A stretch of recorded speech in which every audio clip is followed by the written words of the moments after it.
Siap, sudah 7.30. Ya. Untuk Assalamualaikum warahmatullahi wabarakatuh. Waalaikumsalam. Alhamdulillahirabbil alamin wassalatu wassalamu ala asyrofil anbiya'i wal mursalin wa ala alihi washabihi ajmain amma ba'du. Asyhadu an la ilaha illallah wa asyhadu anna Muhammadan abduhu wa rasuluh.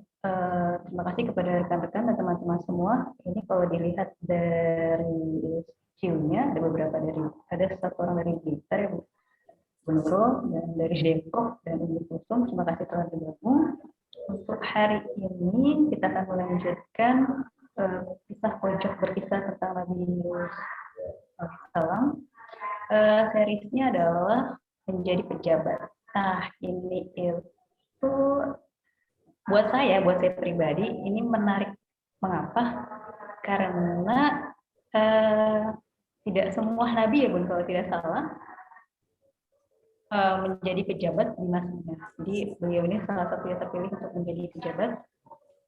Kisahnya pasti menarik yang nanti akan dijelaskan oleh Bu Sumarti, dan kita di sini lebih ke sharing sama Bu Sumarti, dan rekan-rekan pun bisa nanti berinteraksi dengan kami untuk bertanya atau mengungkapkan pendapat dan sebagainya. Untuk mempersingkat waktu, saya persilakan Bu Sumarti, monggo bagaimana nih Bu kisahnya menjadi pejabat nanti. Ya. Baik, Mbak Erin dan teman-teman semuanya, Assalamualaikum warahmatullahi wabarakatuh. Innal hamdalillah asyhadu an la ilaha illallah wahdahu la syarikalah wa asyhadu anna Muhammadan abduhu wa rasuluh. Raditu billahi robba wa bil islami dina wa bil Muhammadin nabiyya wa rasulah, amma ba'd. A'udzu billahi samiil alim minasyaitonir rajim. Bismillahirrahmanirrahim. Walaqad ja'akum Yusufu min qablu bil bayyinati fama ziltum fi syakkim mimma ja'akum bih.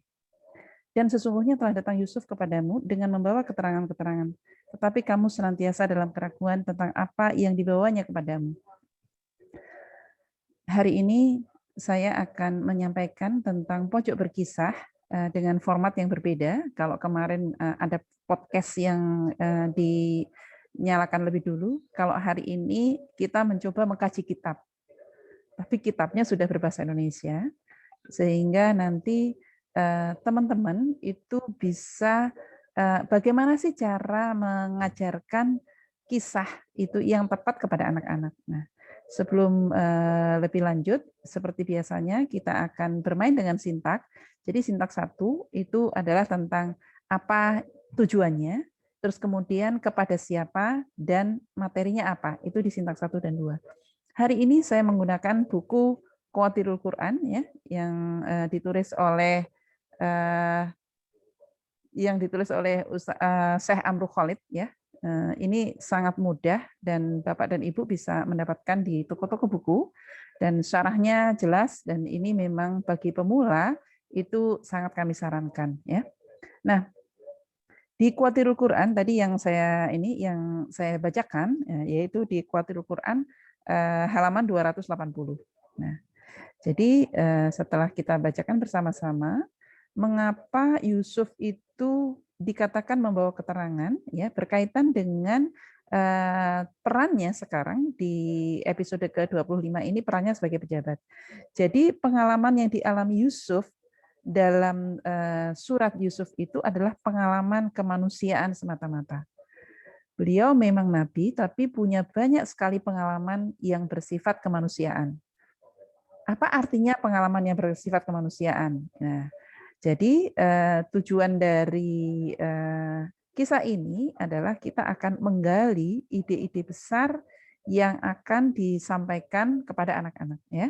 Jadi tadi sudah saya sampaikan tentang tujuannya, yaitu tujuannya memberikan pemahaman atau nilai tentang yang dari Nabi Yusuf tentang bagaimana itu pejabat itu ya. Terus kemudian tujuan yang kedua adalah mengajak para pembaca untuk mendapatkan nilai-nilai yang dapat diaplikasikan dalam kehidupan sehari-hari.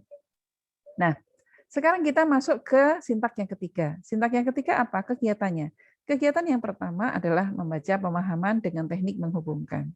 Nah, sekarang di sini kita telah di surat Al-Ghafir ayat 34 itu ya, ini dikisahkan oleh Nabi Musa ya tentang Yusuf ya yang tentang membicarakan banyak orang yang mengatakan bahwa emang Yusuf itu bisa terjadi pada manusia biasa. Maka dijawab oleh Allah di surat Al-Ghafir ini ya. Yang tadi saya bacakan bahwa dan sesungguhnya telah datang Yusuf kepadamu dengan membawa keterangan-keterangan. Nah, jadi keterangan-keterangan di sini adalah fakta-fakta nyata. Nah, kita bisa menggali. Kemarin pada saat Ramadan kami mengadakan santren Ramadan dengan tema tentang Yusuf ya, Yusuf untuk remaja. Salah satunya adalah Yusuf jatuh cinta yang kita ungkap. Nah, sekarang bagaimana kalau misalnya itu di kelas tentang Yusuf jadi pejabat? Nah, maka hal yang pertama dengan teknik menghubungkan, anak-anak diminta merekol ulang itu ya di dalam benak anak-anak apa dengan kata pejabat itu. Ya, misalnya sekarang langsung simulasi ya, Mbak Erin murid saya, gitu. Mbak Erin, apa yang ada di benak Mbak Erin tentang kata pejabat? Pejabat itu posisi kedudukan buat saya, tanggung jawab. Oke. Kalau misalnya di apa namanya personifikasikan pejabat itu apa?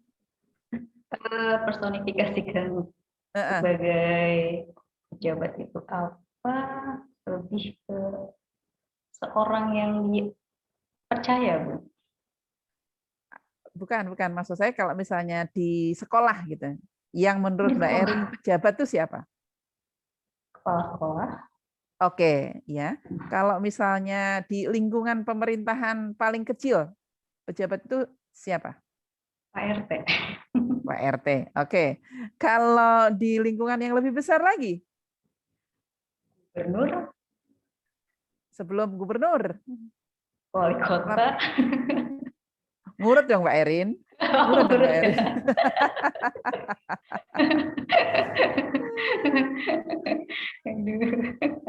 Setelah Pak RT siapa Pak Erin? Mbak Erin. Pak RW atau Bu RW? Ya, yang punya jabatan Pak RW atau Bu RW? Ayo. Kalau di aku Bu RW, Bu. Iya. Cewek. Ya, oke. Setelah RW apa? Ngurut ya Mbak Erin. Oh, urut kelurahan. Oke, Kecamatan, wali kota, wali kota atau bupati, gubernur, baru yang di atas itu. Presiden, ya. Nah, itu kalau di Indonesia. Nah, jadi teman-teman, sebenarnya kisah Yusuf ini bisa juga diintegrasikan dengan pelajaran. Itu. Jadi artinya bahwa kegiatan yang pertama dengan teknik menghubungkan ini, yang pertama adalah kita harus melihat dulu apa yang ada di benak anak-anak. Ya, oke. Baik, sekarang kita kembali lagi ke teknik menghubungkan, ya. Nah, di apa namanya di surat Yusuf ini dijelaskan oleh Syekh Amr Khalid ya bahwa ada beberapa ciri orang-orang yang layak diberikan jabatan. Sebagaimana diterangkan di dalam surat Yusuf ayat 87. A'udzubillahi samii'il 'aliim minasyaitonir rajim. Wala tayasu mir ruhillah innahu la yayasu mir ruhillahi illal qaumul kafirin. Dan janganlah kamu berputus asa dari rahmat Allah. Sesungguhnya tiada berputus asa dari rahmat Allah melainkan kamu yang kafir. Jadi syarat untuk menjadi pejabat ya, itu yang pertama adalah tidak berputus asa. Ini adalah nilai. Nah, berputus dari apa? Berputus asa dari apa? Tentunya yang pertama adalah berputus asa dari rahmat Allah. Karena apa? Kita tahu ya. Misalnya tadi Mbak Erin menyebutkan pejabat itu adalah RT. Ya, sekarang kembali lagi nih, Mbak Erin jadi murid saya lagi nih. Sekarang apa yang dialami pejabat sekelas RT, Bu Erin? Yang enaknya apa? Oh, enaknya. Yang enaknya apa dulu? Pak RT itu berhak untuk menandatangani atau tidak menandatangani izin. Oke, apa lagi? Pak RT itu bisa mengkoordinasi warga di sekitar untuk melakukan sebuah kegiatan yang positif. Oke, baik. Apalagi itu hal-hal yang positif jadi RT nih. Nah, Pak RT itu dihormati ya Bu, dipandang ya. Oh gitu ya. Jadi dia punya kedudukan tersendiri di masyarakat. Oke, baik. Iya. Itu sisi positifnya. Nah, sekarang apa kira-kira dampaknya apa namanya posisi Pak RT itu? Dampak tidak mengenakannya maksudnya? Ya. Heeh. Oke. Pak RT itu harus jaga image. Kalau salah Oke. nanti akan dipandang, oh Pak RT-nya begitu lah itu Bu. Jadi dia nggak bisa menunjukkan siapa dirinya gitu. Jaga image. Oke, baik. Oke, baik. Sekarang tadi di dalam surat Yusuf ayat ke-87 bahwa syarat pertama untuk menjabat itu kita tidak boleh berputus asa. Ya. Nah, kira-kira apa yang akan kamu lakukan seandainya ini ya kalau kita lakukan sama anak-anak SMP atau kelas tinggi ya. Kira-kira apa yang kamu lakukan kalau kamu jadi RT? Gitu. Kira-kira apa Mbak Erin kalau Mbak Erin jadi RT? Saya jadi RT harus eh, membuat seluruh warganya, tetangga sekitar itu rukun. Ada sebuah kegiatan yang positif untuk mereka. Merekrut para tetangga, ibu-ibu utamanya yang terlalu banyak komplain. Nah, Wah, merekrut terima ya Bu Vilga ini. terima kasih Bu Vilka ya.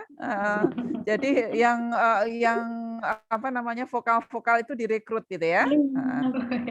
Ibu kan Oke. lebih banyak komplainnya daripada kerjanya. Oke, baik. Ya, ya, oke. Ya, baik. Ya. Baik. Jadi ya itu jabatan baru RT ya. Yang itu jabatannya kalau di saya RT itu 3 tahun ya itu. 3 tahun ganti gitu. Dan juga belum tentu ada duitnya. Yang lebih banyak adalah komplainannya. Nah, iya komplainannya. Maka sebenarnya bagaimana sih sebagai pejabat itu? Nah, di dalam surat Yusuf ini memang Allah memberikan betul-betul koridor ya. Tadi secara yang pertama sudah kita bahas tentang tidak boleh putus asa. Artinya kalau sudah yakin bahwa programnya itu bagus, bismillah ya. Jadi meskipun ditentang asalkan memang program itu betul-betul bagus. Nah, program betul-betul bagus itu dari mana apa namanya kriterianya? Kriterianya kembali lagi dari rahmat Allah. Nah, kalau program yang bagus dari rahmat Allah itu tentunya adalah program yang memang tidak melanggar syariat. Jadi selama program itu tidak melanggar syariat, itu ya, itu silahkan dilakukan. Nah, tidak melanggar syariat itu tetap ada kriterianya. Di sini ada kata rahmah. Kata rahmah itu artinya adalah yang mengayomi seluruh umat, yang mengayomi seluruh makhluk. Ya, jadi program-program yang diberikan kepada pejabat yang pertama adalah memang program yang bersifat semua orang itu memerlukan. Ya, mari kita lihat di ayat berikutnya. Ya, A'udzubillahi samil alim. Rabbi qad ataini minal mulki wa 'allamtani min ta'wili wal ahadits. Fatiras samawati wal ardi anta wali fid dunya wal akhirah. Tawaffani musliman wa alhiqni bisolihin. Ya Tuhanku, sesungguhnya Engkau telah mengadukan kepadamu sebagian kerajaan. Nah, maksudnya sebagian kerajaan itu adalah sebagian kekuasaan. Karena saat itu Nabi Yusuf itu diberi kekuasaan sebagai bendahara negara, gitu ya. Nah, dan mengajarkan kepadaku sebagai takbir mimpi, ya. Jadi dia punya kompetensi, ya, untuk takbir mimpi itu. Pencipta langit dan bumi, Engkaulah pelindungku di dunia dan akhirat. Wafatkanlah aku dalam keadaan Islam dan gabungkanlah aku dengan orang-orang yang saleh. Itu di dalam surat Yusuf ayat 101. Nah, coba Anda gambarkan ketawaduan itu, ya. Ini saya bacakan dari tasrif yang dilakukan oleh Syekh Amrul Khalid. Dan gabungkanlah aku dengan orang-orang yang saleh. Jadi ia mengakui ada orang-orang yang saleh yang telah mendahuluinya dan ia menghendaki untuk tergabung dengan mereka. Demikianlah kita melihat bahwa Yusuf alaihissalam telah berhasil menghadapi ujian kelapangan, kesenangan, kemewahan, dan ini termasuk juga jabatan dengan tetap bersyukur kepada Allah dan merendahkan hati. Demikian juga telah berhasil melewati ujian kesempitan dengan tetap bersabar dan bersemangat dan tidak berputus asa. Ya, jadi syarat-syarat untuk menjadi pejabat kembali lagi, berputus asa itu ternyata dari awal, tengah, dan akhir. Berputus asa dari rahmat Allah dan tidak berputus asa, sehingga karena tidak berputus asa itu timbullah sifat yang namanya sifat tidak sombong, sifat tawadhu, gitu ya. Ya, sifat tawadhu itu akan terjadi kalau dia tidak berputus asa, ya. Nah, sehingga apa namanya? Di dalam surat Yusuf ayat 110 ya, tentang berputus asa, itu bagaimana sih kriterianya berputus asa, ya? Itu disebutkan lagi di dalam surat Yusuf adalah a'udzubillahi samil alim hatta idza stai'asar rasulu wa dhannu annahum qad kudzibu ja'ahum nasruna fanuhya man nasya wala yuraddu ba'suna anil qaumil mujrimin.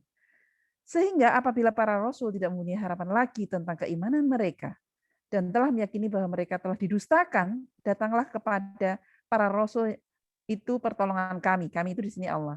Lalu diselamatkanlah orang-orang yang kami kehendaki dan tidak dapat ditolak sisa kami kepada orang-orang yang berdosa.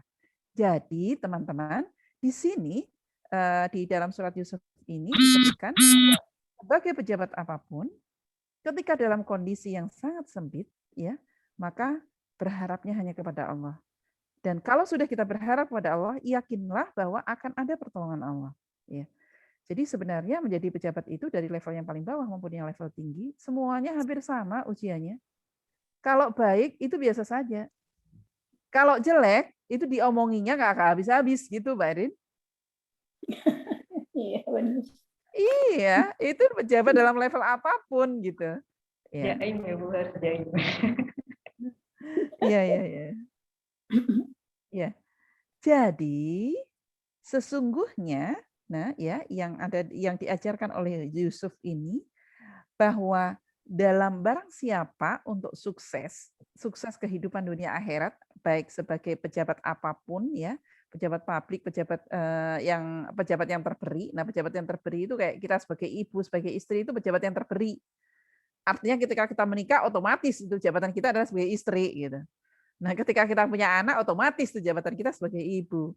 Itu ada beberapa hal yang perlu diperhatikan. Tadi sudah ya, berputus asa. Berputus asa itu adalah pancaran dari takwa dan berserah diri sepenuhnya kepada Allah. Maka kita tidak boleh berputus asa. Itu yang pertama, bahwa untuk menghadapi kehidupan kesuksesan, untuk menghadapi peran-peran itu, yang pertama adalah ketakwaan kepada dan berserah diri kepada Allah, kepada Allah Subhanahu Wa Taala. Yang kedua, bersabar kepada semua musibah dunia. Nah, pada kata bersabar ini, teman-teman ya. Sebentar, ini kenapa? Halo? Tes. Terdengar, Bu. Masih, Bu, Mas. Oh, oke. Okay. Ya, masih. Karena di sini ada tulisan live. Ada detik bahwa Zoom Anda akan berhenti, maka saya harus ngecek lagi. Ya, oke, baik. Nah, yang pertama tadi harus bertakwa dan berserah diri kepada Allah, itu dengan kategori nilainya adalah tidak berputus asa. Yang kedua, bersabar. Nah, ternyata sabar di dalam surat Yusuf ini adalah sabar konstruktif. Apa itu sabar konstruktif? Adalah sabar yang terus-menerus produktif, sabar yang terus-menerus bersifat kebiasaan. Jadi sabar itu adalah reaksi yang pertama. Jadi kalau misalnya kita mendapatkan perlakuan yang tidak baik, terus kemudian sabar tapi pakai emosi, ya itu memang belum sabar. Nah, jadi sabar itu reaksi yang pertama dengan indikator ketenangan. Gitu. Jadi mari kita nanti cek masing-masing ya. Saya juga masih terus mengecek itu kesabaran saya itu sampai di mana gitu. Ya. Nah, pelakunya, nah ini tidak pernah menyia-nyiakan kesempatan sekecil apapun untuk belajar keahlian. Jadi sabar yang produktif adalah sabar dalam rangka memanfaatkan kesempatan sekecil apapun untuk belajar keahlian. Ternyata Yusuf menjadi bendahara negara itu tidak tiba-tiba. Dia belajar dari kecil ketika menjadi budak sama Al-Aziz. Ketika menjadi budak, dia diajarkan untuk mengatur pola keuangan, mengatur barang-barang, karena pada saat itu Al-Aziz itu adalah pedagang. Di saat itulah Nabi Yusuf betul-betul bersabar untuk menghitung, kalau misalnya anak-anak sekarang gitu ya, salah ulangi lagi itu berkali-kali, dan itu memang betul-betul Yusuf lakukan sehingga memang dia expert di bidang pengelolaan keuangan. Gitu. Nah, jadi untuk satu keahlian itu memerlukan beberapa kecakapan dan beberapa level, ya. Nah, ini yang harus dipahami oleh orang tua dan guru. Dalam level apapun itu ada levelnya. Mesti mulai dari level dasar, level mulai terampil, level ahli, expert gitu. Dan untuk sampai expert itu tidak mungkin tanpa ada kesabaran dan tidak mungkin tanpa ada ujian. Sehingga antara putus asa, kesabaran, ujian itu adalah blended menjadi satu. Nah, di sini disebutkan lagi oleh Ibnu Khalid bahwa bahkan tidak pernah menunggu suatu kesempatan yang diberikan kepadanya. Itulah yang pernah yang telah dilakukan oleh Nabi Yusuf Nabi Yusuf alaihissalam, ya. Dan mengambil faidah dari berbagai macam aktivitas yang diterima. Jadi artinya latihan tadribat, ya, latihan yang terus-menerus kepada anak kita, kepada kita sendiri, ya, untuk semua peran, ya. Karena kita tidak tahu nanti kita akan menjabat apa, ya, lakukan saja. Insya Allah akan berguna, ya. Ya, itu. Nah, yang terakhir ternyata teman-teman, selama ini kita itu kan akan bilang, nggak boleh orang itu minta jabatan. Orang yang minta jabatan itu akan menimbulkan kejelekan. Ternyata enggak. Di dalam surat Yusuf ini diperbolehkan meminta jabatan dengan syarat dan ketentuan berlaku. Apa syaratnya? Yaitu Yusuf berkata di dalam surat Yusuf ayat 55, a'udzubillahi minasyaitonir rajim, qala ij'alni ala khazainil ard inni hafizun alim. Ya. Berkata Yusuf, jadikanlah aku bendahara negara. Sesungguhnya aku adalah orang yang pandai menjaga lagi maha berpengetahuan. Artinya apa? Kalau kita memang firm, ya, kita memang layak, dan kita tahu kalau jabatan itu diberikan kepada orang lain lebih banyak mudorotnya, maka kita boleh mengajukan jabatan itu. Nah, jadi dari kata jabatan ini, ya, kita bisa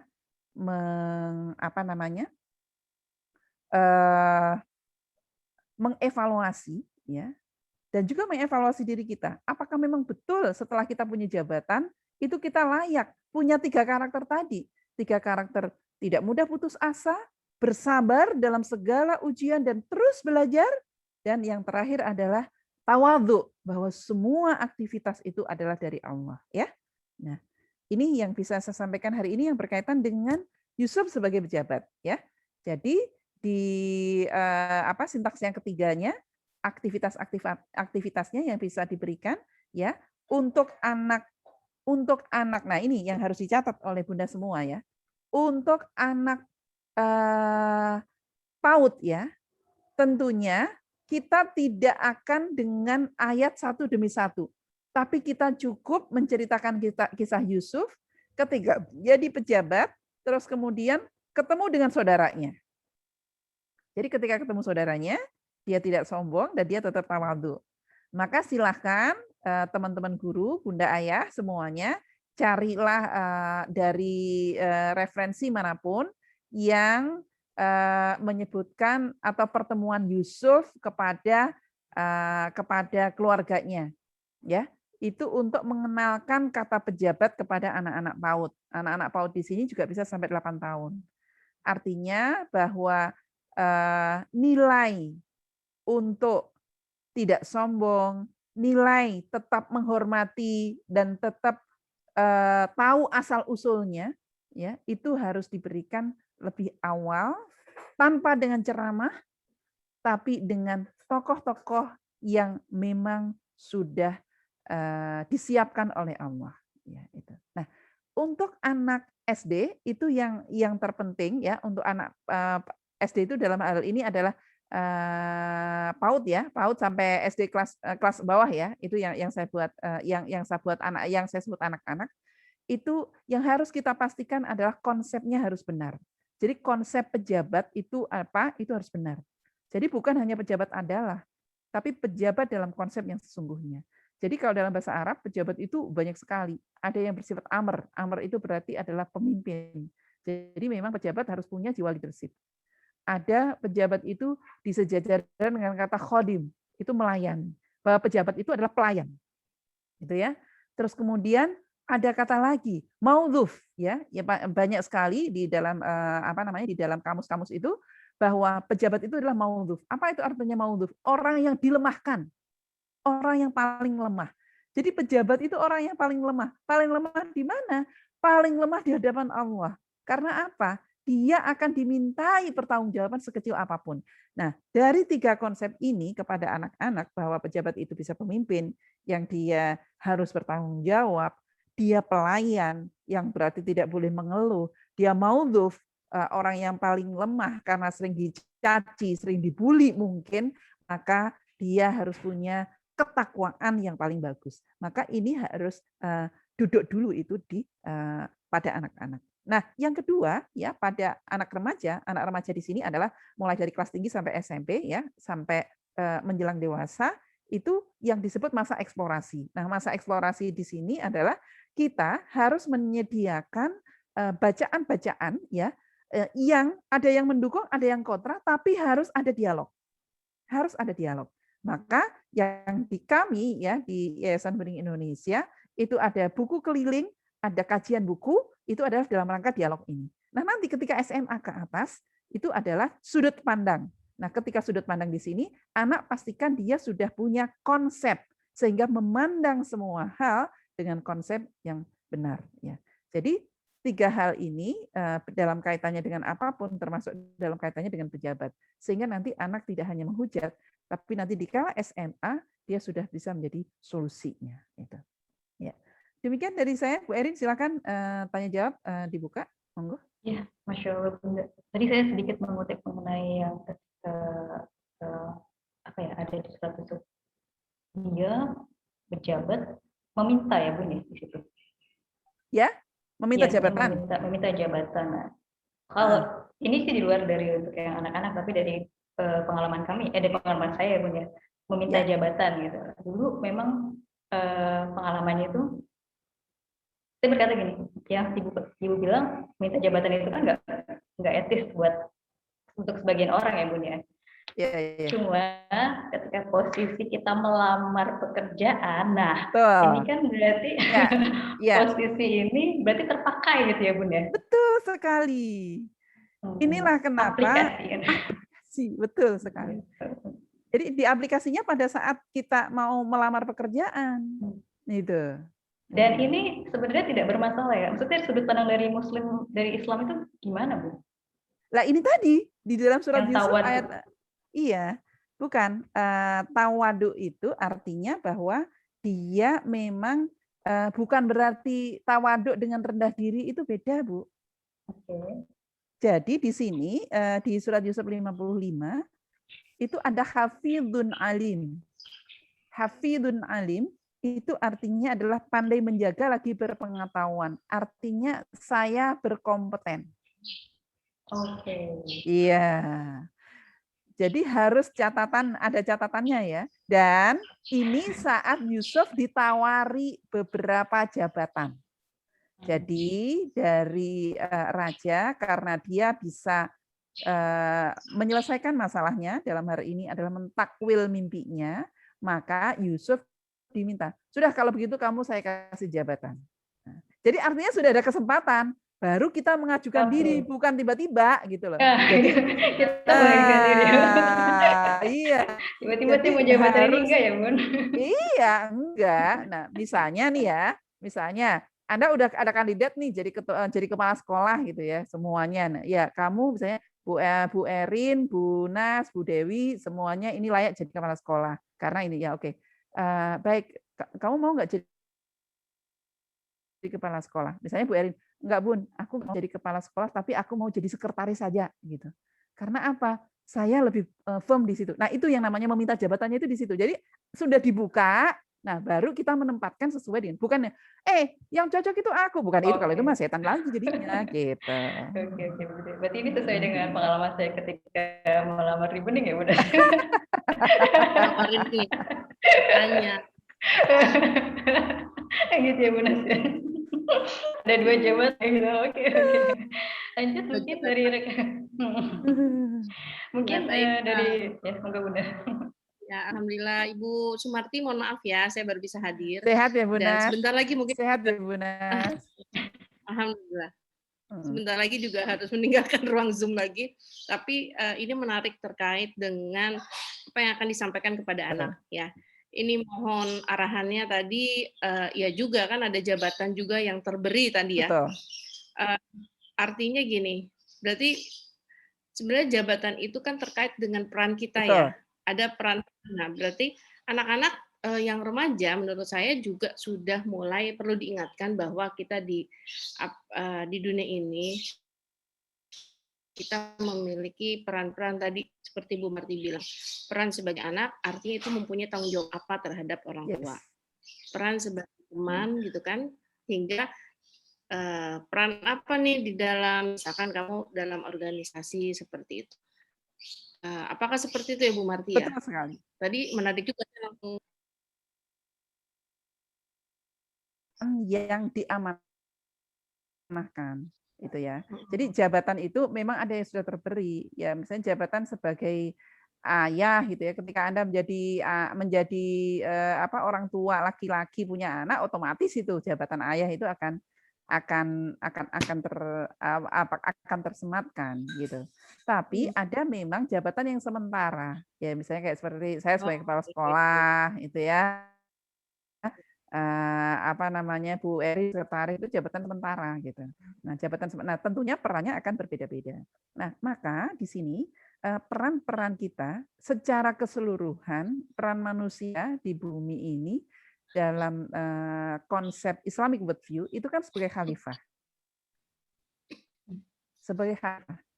Khalifah itu khalif ya. Khalifah itu adalah sebagai wakil ya. Wakil Allah di bumi. Nah, itu fungsi sentralnya. Nah, sehingga wakil Allah, maka kita harus kembali menyorotnya sifat-sifatnya adalah kepada sifat-sifat Allah, kan gitu. Ya Rahman, Ar-Rahim, itu kan. Ya kan? Yang pertama kan Rahman, Rahim, itu kan. Malik, Kudus, Salam, itu.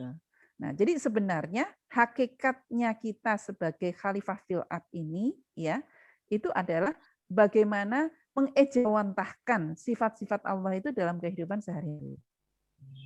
Sehingga memang betul Bu Nas ya, kepada anak-anak kita juga fungsi khalifahnya mana, khalifah sendiri, khalifah terhadap alam, khalifah terhadap lingkungannya, remaja itu ya. Jadi sebenarnya fungsi cerita di dalam Al-Qur'an, fungsi kisah-kisah dalam Al-Qur'an itu harus hidup dalam kehidupan sehari-hari. Bukan dongeng, beda.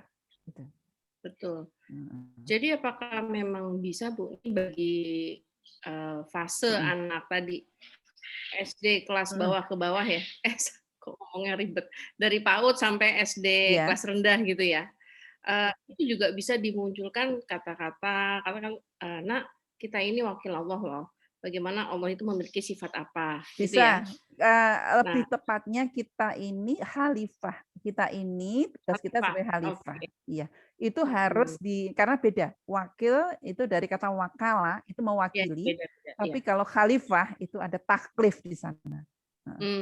Oke, ada pembebanan ya, dan Iya, itu betul. akan kita akan dipertanggungjawabkan tugas-tugas kekhalifahan itu kelak kepada Allah Subhanahu wa taala. Nah, Betul menarik sekali. nih Bu ya, artinya bahwa setiap anak itu menyadari sebagai seorang muslim apapun yang akan dia lakukan itu ya dia membawa keislamannya seperti ya kan Bu ya, Betul. membawa keislamannya ya sehingga dia senantiasa bertanggung jawab terhadap dalam menjaga dirinya pun itu juga kaitannya dengan tugas dia sebagai seorang khalifah Betul ya. sekali, Bu. Betul sekali. Betul. Jadi makanya proses pengenalan diri, pengenalan sebagai hamba itu bukan hanya terbatas pada aspek ibadah. Jadi pada aspek perilaku itu harus kontrol dari anak-anak. Ya. Jadi jangan ujuk-ujuk tiba-tiba anak remaja baru kita kenalkan apa ya namanya. Ya tadi sosok pemimpin itu berarti ketika kita mengenalkan pejabat tadi ya kan seharusnya sudah didahului dengan anak itu paham peran dia sebagai khalifah. Betul. Terima kasih Bu Erin. Terima kasih Bu. Ini ada yang angkat tangan nih Bun. Angkat tangan, ada yang Iya nih, Masya Allah. Monggo Ini Bu Dewi Pujiati. dari Cirebon ini. Oh, jauh dari sekali Cirebon, ya. Masya Allah. Monggo Bu Silakan Dewi. Bunda. Assalamualaikum warahmatullahi wabarakatuh, Ibu. Waalaikumsalam Bunda. Waduh, udah di sekolah nih Bun. Ya, kebetulan sedang ada dan menjelang rapat rapat kecamatan ya, gitu di tingkat kecamatan. Di setelah waktu ini, saya senang banget dapat materi tentang yang berbeda selalu dari buku mati. Masya Allah. Yeah. Terima kasih sekali tadi sudah tidak join. Ini kebetulan tadi pas 10 itu sedang posisi di perjalanan ya, jadi ada beberapa memang materi yang saya tadi terlewat. Namun tadi ada hal penyampaian dari Ibu terkait dengan bahwa ketika kita memberikan penyediaan buku kepada kita, tadi Ibu menyebutkan ada seperti buku keliling ya, terus nanti juga yang sifatnya kajian buku, baru nanti berikutnya itu ada yang mengarah kepada sudut pandang. Betul. Waalaikumsalam warahmatullahi wabarakatuh. Webinar itu bagaimana Bu barangkali bisa dijelaskan sedikit lagi terkait dengan tadi yang dijelaskan. Oke. Supaya saya bekal untuk barangkali bisa diusahakan apabila kita memberi satu referensi itu yang mendukung kemampuan kita. Terima kasih sebelumnya nih, salam kenal dari saya Cirebon untuk semua Ibu. Makasih ya. Terima kasih Bunda. Nah, ini penggerak literasi dari Cirebon teman-teman ya, Bunda Dewi. Masya Allah. Iya ini. Ini sahabat saya dipertemukan oleh Kemendikbud sebagai penggerak literasi di salah satu SD di Cirebon ya. Barakallah Bunda Dewi. Ya, jadi yang pertama sampai anak usia 8 tahun itu memang kita yang memilihkan bukunya. Sehingga kalau kaitannya misalnya dengan konsep apapun, maka kitalah yang akan menyeleksi. Bagaimana kriteria buku yang harus kita berikan kepada anak-anak. Nah, yang pertama bahwa kita harus firm bahwa konsep yang diberikan di dalam buku tersebut adalah konsep yang benar. Itu ya. Jadi untuk merujuk, untuk merunut, bagaimana caranya konsep yang benar itu? Kenali penulisnya. Kenali arah pikiran penulisnya. Maka memang buku-buku yang diberikan kepada anak-anak itu tentunya harus melalui seleksi, gitu ya. Nah, terus kemudian yang kedua, kembali lagi buku yang harus kita berikan kepada anak-anak sampai usia 8 tahun adalah buku sejarah ya. Dalam hal ini adalah buku kisah-kisah yang memang ada faktanya. Misalnya buku kisah-kisah kepahlawanan, buku kisah-kisah nabi, itu ya. Nah, hindari buku-buku yang bersifat mistis. Misalnya tentang terjadinya apa, buku yang bersifat mitos dan lain-lainnya. Itu memang sebagian orang ada yang membolehkan ya. Tapi kalau dari segi akidah Islam sebaiknya agak dihindari. Karena hal-hal yang bersifat mitos itu tidak bisa dibenarkan secara syariat. Nah, apa penggantinya? Penggantinya adalah buku-buku yang bersifat kemukjizatan. Mukjizat yang terjadi pada Nabi atau karomah yang terjadi pada orang-orang soleh. Nah, mukjizat dan karomah itu bentuknya tidak bisa disetting, tapi memang betul-betul terberi, gitu ya. Jadi kalau kita lihat misalnya kisah pahlawan Sudirman ya, Jenderal Sudirman. Pada saat itu Jenderal Sudirman itu dia dicari oleh Belanda. Karena ada salah satu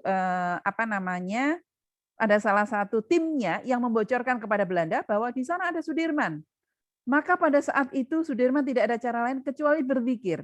Jadi semua pasukannya disuruh berzikir, terus kemudian Belanda datang, mana Sudirman? Nggak ada, itu yang ada orang pengajian. Kamu salah. Akhirnya ditembaklah itu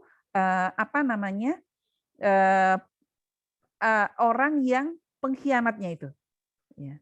Nah, di sini itu yang disebut karomah. Itu bukan mukjizat, itu karomah. Karomah yang telah diberikan oleh Allah karena apa? Karena kepasrahan totalitas ya Jenderal Sudirman dan para para pengikutnya, para pengawalnya itu. Nah, itu boleh. Apakah itu tidak memancing imajinasi? Sangat memancing imajinatif, bahkan itu imajinatifnya melewati ruang dan waktu. Bu, bagaimana kalau misalnya Roro Jonggrang? Nah, itu perlu dicek lagi. Apakah memang betul dia? Apakah itu memang betul hanya semalam? Itu kan belum ada faktanya. Tapi kalau yang terjadi kepada Jenderal Sudirman ini kan memang betul-betul sudah ada faktanya. Gitu. Jadi imajinatif itu tetap bisa dikembangkan, tapi harus pakai data dan harus mengarah kepada keyakinan, kepada keimanan. Gitu. Jadi begitu Bunda Dewi, itu untuk sampai usia kelas 3 itu sebaiknya dibacakan, bukan anak membaca sendiri. Karena itulah kenapa bentuknya aktivitasnya adalah membaca lantang. Nah, kita tetap bisa menggunakan strategi menghubungkan ya, menghubungkan baik dengan diri sendiri maupun dengan teks lain, tapi dibacakan. Kenapa? Sampai anak usia kelas 3 itu perlu dipastikan karena cara membaca yang tidak tepat itu juga akan dampaknya adalah pesan yang tidak tepat juga.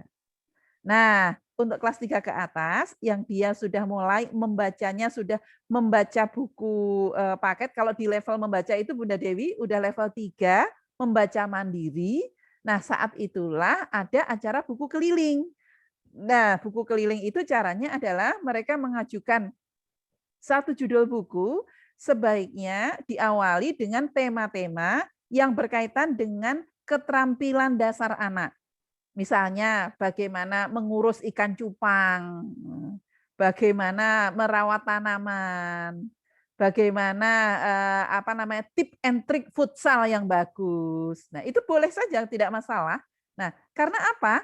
Pada saat book sharing itu dia punya pengalaman-pengalaman yang bisa digali. Nah, sementara hal-hal yang bersifat kesejarahan, hal-hal yang bersifat imajinatif itu nanti masuk ke dalam kajian buku ya, yang di situ ada orang dewasanya. Jadi jangan anak dibiarkan liar. Itu. Meskipun dibiarkan liar tapi tetap dibiarkan ekspresif tapi tetap punya dasar. Sehingga bukan berdasarkan prasangka-prasangka. Nah, jadi membaca buku dalam kaitannya dengan kajian buku, maka hal yang pertama adalah harus ada data faktual. Disinilah ada yang namanya teknik inferensi. Misalnya dengan mengatakan, belajar futsal itu paling enak kalau ukurannya itu tidak terlalu luas. Artinya di ruang tertutup. Dari mana datanya? Dari buku ini, karangan ini. Nah, sudah pernah dicobakan? Sudah. Nah, sehingga anak sudah terbiasa dengan data. Nah, pada saat nanti yang SMA itu hal yang pertama ya itu bukan lagi book sharing, tapi minimal resensi buku. Dia harus bisa meresensi, dia harus bisa menimbang apa unsur yang baik dari buku ini, apa unsur yang perlu ditambahkan, bukan yang jelek ya, unsur yang perlu ditambahkan. Biasakanlah anak-anak SMA kita dengan memandang dengan berbagai sudut pandang tanpa menghujat, tapi memberikan solusi. Ya. Itu Bunda Dewi. Jadi ada 3 hal, mudah-mudahan bisa membantu untuk gerakan literasi sekolah ya Bun. Terima kasih sekali Ibu, ya Allah, Tuhan Allah, semakin diperjelaskan. Mudah-mudahan ini nanti bisa ditaruh di YouTube ya, bisa ulang-ulang juga materi awal dan Ibu. Nah, itu terima kasih sekali, bermanfaat sekali. Jadi kemarin beberapa hal yang sudah kita coba itu kan biasanya kita pure hanya hal penting yang saya dapat itu tentang dibacakan dengan membaca lantang itu penting di kelas 1 sampai kelas 3. Nah, itu hal yang artinya terbarukan bagi pengetahuan saya gitu ya. Membaca lantang ya Bu ya, jadi dari kelas 1 itu penting sekali. Dan tadi untuk yang kajian itu selama ini saya belum berani untuk misalkan menentukan tema-temanya berdasarkan misalkan panduan yang tadi Ibu sampaikan. Biasanya itu pure hanya memilih buku-buku yang memang kadang-kadang disenangi oleh siswa gitu. Misalkan saya ambil contoh, itu kan ada saya lebih mengambil hikmah itu di cerita-cerita yang model kayak seperti KKPK ya, terus cerita-cerita ringan yang biasanya disenangi anak, karena memang saya tujuannya waktu itu anak-anak senang saja dulu dengan cover bukunya, terusan isi bukunya ringan gitu. Jadi biasanya kami berpikirnya baru di tahap itu. Nah, dengan masukan dari itu nanti step selanjutnya barangkali bisa lebih lagi ya. Terima kasih banyak nih. Terima kasih Bunda Dewi, terima kasih. Masya Allah. Wah, keren ya Bun ya. Alhamdulillah. Ini sebenarnya saya banyak pertanyaan ini di kepala saya. Cuma karena waktunya kayaknya nggak terlalu cukup, mungkin ada lagi dari peserta yang mau bertanya. Kalau tidak, saya tanya. Nggak ada ya Ibu, kayaknya nih nggak ada yang raise hand lagi ya. Bu Dewi cukup ya, Bunda ya. Oke, siap. Kalau gitu saya yang nanya nih Bun, kalau nggak ada dari peserta.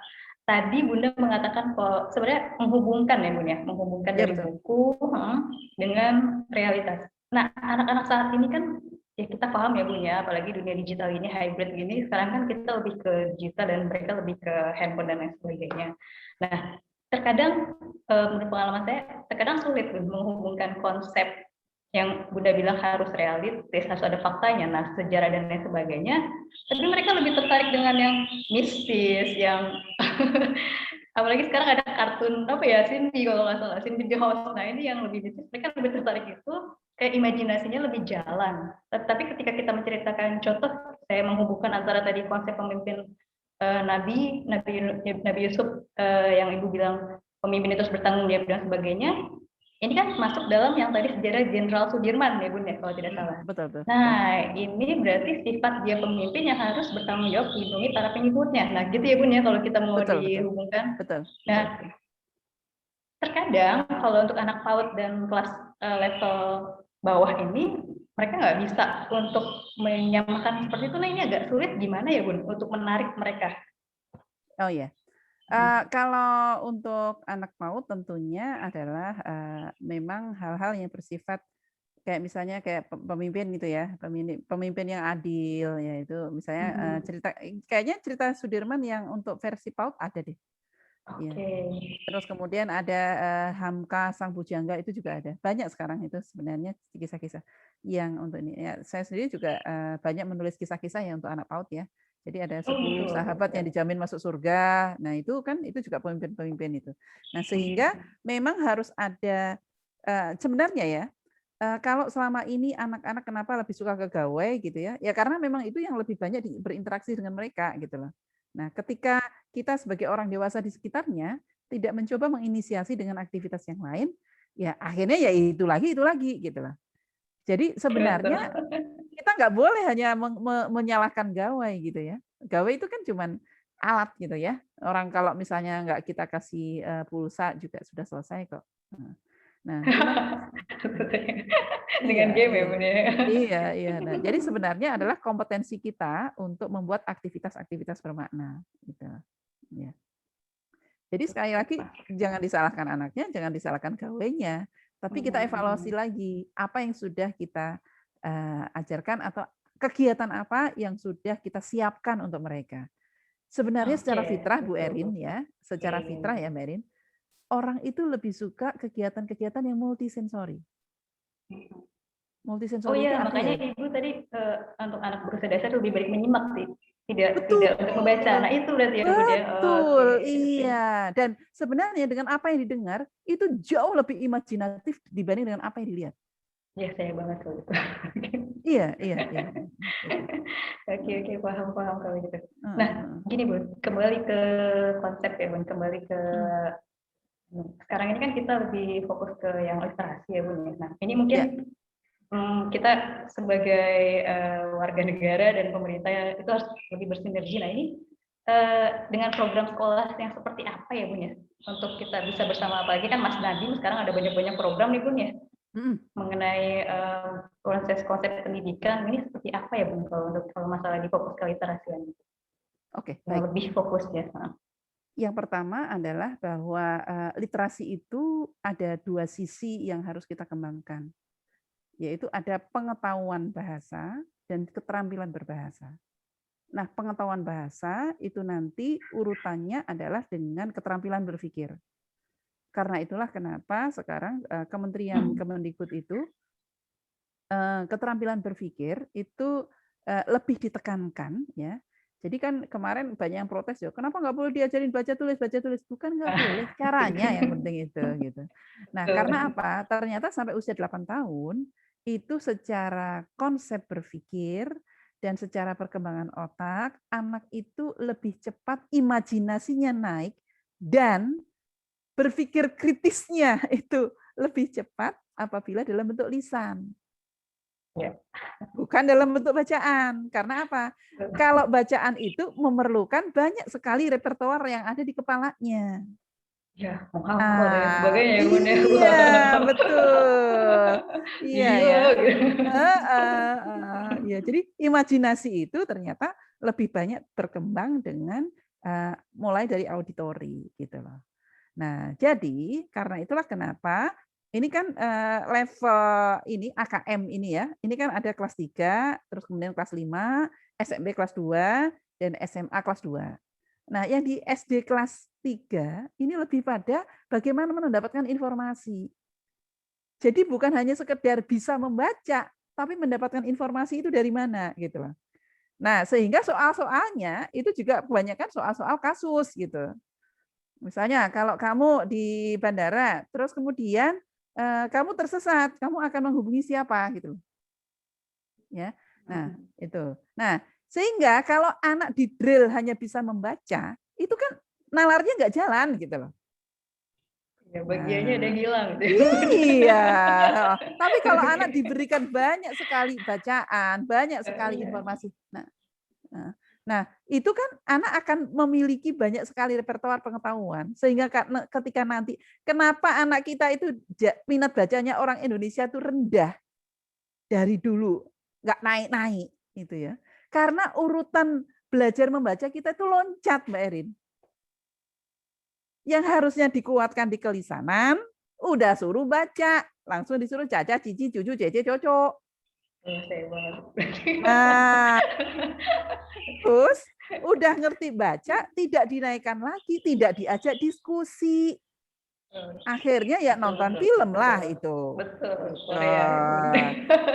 Iya, karena ketika diskusi itu kan ada pro dan kontra. Sedangkan alam di pendidikan kita kalau berbeda saja dengan itu sudah dihujat. Nah, padahal pada saat remaja itu iya.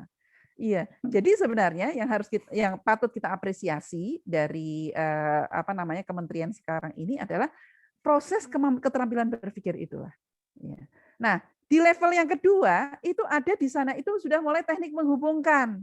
Jadi yang tadi saya bilang ini harus dihubungkan, itu ada. Jadi memang di panduannya itu ya, nanti yang kelas 5 itu dia sudah mulai menghubungkan. Dia udah mulai ada data yang bersifat kayak misalnya diagram. Nah, kalau ini berarti maksudnya apa? Itu akhirnya adalah menghubungkan antara visual dengan kognitif, kan begitu. Sehingga kenapa ini dibarengin antara literasi dan numerasi. Literasi itu maksudnya adalah keterbacaan, ya, dia paham apa yang dibaca. Numerasi adalah keterfahaman terhadap simbol-simbol, gitu. Nah, sekarang memang yang terjadi di Indonesia di anak usia dini maupun di kelas rendah sebagian besar masih fokusnya pada calistung, baca, tulis, hitung. Baca itu hanya bisa baca, ya istilahnya orang Jawa itu istilahnya orang Sunda atau orang Jawa itu cuman ngecaprak doang tanpa paham, hitung hanya bisa hitung doang tanpa makna gitu. Makanya ada sebagian teman-teman saya itu yang sekarang ini bikin gerakan-gerakan. Ada namanya Gernastaka, gerakan buta matematika, ada Gernastaba, gerakan pemberantasan buta baca, ya itu. Kelihatannya itu serem-serem, tapi padahal adalah untuk menangkap harkat dan martabat ini, gitu. Masya Allah, ya keren banget ya Bun ya. Iya, saya baru dapat nih bagi-bagi ini. Jadi gini Bun, kalau kita memang mau mengakses ke penghubungan antara ya kembali lagi ke Nabi Yusuf ya Bun ya. Kisah Nabi Yusuf. Nabi Yusuf ini kan satu surat ya Bun ya. Ceritanya tuh semuanya tentang beliau khususon gitu. Dari yang dibuang ke sumur, dari yang kasus istri Al-Aziz dan lain sebagainya sampai dengan masuk penjara. Nah, sebenarnya ini juga bisa dihubungkan ke anak-anak ya Bun. Jadi konsep visual penjara. Nah, ini Bun. Yang konsep visual penjara itu yang tadi Ibu bilang imajinatif ya Bun ya. Kalau kita baca kan penjara, wah penjara ini kan berarti jeruji, orang bersalah, orang pendosa atau lain sebagainya ya Bun ya. Nah, berarti itu masuk ke dalam daya imajinatif dari yang bahasa dan kata itu ya Bun ya. Iya, jadi literasi. Itu ya. Lebih literasi ke situ ya Bun ya. Masya Allah. Oh ya. Oke, saya perlu tekankan ya, kenapa surat Yusuf ini abadi dan kenapa itu Allah menyebutkan adalah ahsanul kisah. Jadi kisah yang paling baik. Jadi yang pertama, bahwa kisah Yusuf itu abadi. Sekarang orang di penjara, itu apakah semuanya penjahat? Ya kan? Itu satu. Yang kedua, perempuan digoda laki-laki. Laki-laki digoda oleh perempuan. Iya. Sekarang banyak loh ya. Dan itu ada dari zaman dulu sampai sekarang ya. Saya punya 3 anak laki-laki. Ya. Itu banyak itu yang ya Bun. Iya, itu. Nah, terus kemudian di situ ada tentang sosialita. Bagaimana istri-istri pejabat itu. Ya, jadi Yulekho dan teman-temannya itu kan sosialita. Sekarang ada nggak sosialita? Ada gitu loh. Dan emang itu legend banget gitu. Dan ingat ya Bu Erin ya, satu-satunya yang ditulis oleh Al-Qur'an negaranya adalah Mesir. Dan sampai sekarang masih ada Mesir itu. Masya Allah. Iya. Real ya Bun ya. Real. Iya. Dan di Mesir itu memang lengkap sekali. Orang pinter ada, orang bejat juga ada, tokoh-tokoh ada dan semuanya ada di sana. Dan ternyata nih kita kan selama ini ya filosof Yunani dan lain-lainnya. Oh ya, betul. Iya. Coba filosof Yunani dengan Yusuf kita lihat dari urutannya. Mereka belajarnya dari mana? Dari Yusuf, dari Mesir. Kan Mesopotamia dan lain-lainnya itu kan dari mana? Itu kan? Yes, iya. Jadi tolong kita juga jangan buta sejarah gitu loh. Iya, dan sejarah itu ada di Al-Quran gitu ya Bun ya. Udah ada gitu. Iya. Jadi terserah apakah kamu percaya apakah ada seorang muslim atau tidak seorang muslim, silakan menggunakan akal sehat Anda gitu loh. Iya. Jadi memang ini bukan berarti keperpihakan dengan apapun ya, bahwa ini ada satu kitab ya, yang ada satu buku, yang buku ini sudah sekian tahun yang lalu dituliskan dan tidak ada revisi sama sekali. Ingat ya, tidak ada revisi sama sekali dan silakan dikaji. Wah, pagi ini tercerahkan. Ini sebenarnya kalau mau literasi yang ada di sini juga. Ya, dan sebenarnya kalau literasi itu ya, baca buku yang lain-lain ya nggak masalah, tapi tolonglah buku yang tua ini kau baca. Pasti akan jatuh cinta. Tidak pernah tua dan tidak pernah pudar ini, Bun. Masya Allah. Ya, aduh, seru banget ini sebenarnya masih banyak pertanyaan. Partisipannya juga alhamdulillah pun ada 18 peserta hari ini. Untuk hari ini kita belum bisa untuk live ke YouTube karena ada teknis yang bermasalah ya Bun. Insya Allah nanti untuk rekapan hari share ke YouTube-nya untuk di Bening Indonesia Foundation. Tapi Wah, direkam menarik kan? sekali. Direkam kan? Bun. Siap direkam. Ah. Oke. Ya, Masya Allah Bun ya. Waktunya udah lumayan nih Bun, kita sudah berbincang. Mungkin teman-teman saya kasih kesempatan dari rekan-rekan yang lain mengenai pejabat dan Nabi Yusuf. Adakah pertanyaan sebelum saya menutup acara ini? Tidak ada Bunda sebenarnya. Oke deh Bunda, cukup untuk hari ini mungkin ya. Terima kasih juga buat teman-teman yang lainnya yang telah berpartisipasi di acara kami. Anggeda ini sebenarnya kita di setiap hari Selasa dan hari Kamis ya Bun ya. Iya, Ada di jam ya, ini 7.30. lihat nih pesertanya Bu Erin ya, ini ada dari Ya, Masya Allah, ini banyak nih, ada yang dari Kaltara nih. Terima kasih Bu Siti Rahmah dari TKIT. Ada dari Fisik. Ada Murabi saya juga di sini ternyata. Masya Allah, Masya Allah. Ada kawan ada juga dari di Blitar, sini. ada dari Blitar ya, Masya Allah ya. Mudah-mudahan berkah. Amin, amin. Semoga bermanfaat untuk kisah kita hari ini ya Bun ya. Mungkin sebagai penutup dari Bunda ada yang mau disampaikan? Ya, saya ingin menyampaikan bahwa dalam kaitannya dengan berkisah, itu ya, kami menyebutnya berkisah, bukan mendongeng, bukan bercerita, karena kisah itu adalah Al-Quran, ya. Jadi apa yang akan kita, yang berasal dari Al-Quran, itu kita sebutkannya adalah kisah, sesuatu yang memang terjadi dan memang sesuatu yang Allah mau dan sesuatu yang Allah berikan. Sebagai penutup bahwa surat Yusuf, surat Ar-Ra'du, surat Yusuf, surat Yunus, dan surat Hud itu tiga surat ini diturunkan oleh Allah pada saat kondisi Nabi Muhammad sedang sedih, sedang susah. Sehingga kalau Anda sedang sedih dan sedang susah, silahkan baca 3 surat ini. Surat Yusuf, surat Yunus, dan surat Hud. Iya. Jadi mudah-mudahan ini bisa menginspirasi semuanya. Billahi taufiq wal hidayah dari saya. Assalamualaikum warahmatullahi wabarakatuh. Waalaikumsalam warahmatullahi wabarakatuh. Terima kasih banyak Bu Sumati dan kawan-kawan. Kita mengakhirinya. Saya ucapkan terima kasih banyak dan alhamdulillah kita tutup dengan doa majelis. Subhanallahumma wa bihamdika asyhadu an la ilaha illa anta. Terima kasih untuk teman-teman semua dan rekan-rekan Bu Sumati. Assalamualaikum warahmatullahi wabarakatuh. Salam sehat. Salam sejahtera. Saya tutup ya Bun. Ya, saya juga ada. Terima kasih teman-teman. Ya, siap. Terima kasih teman-teman dan rekan-rekan.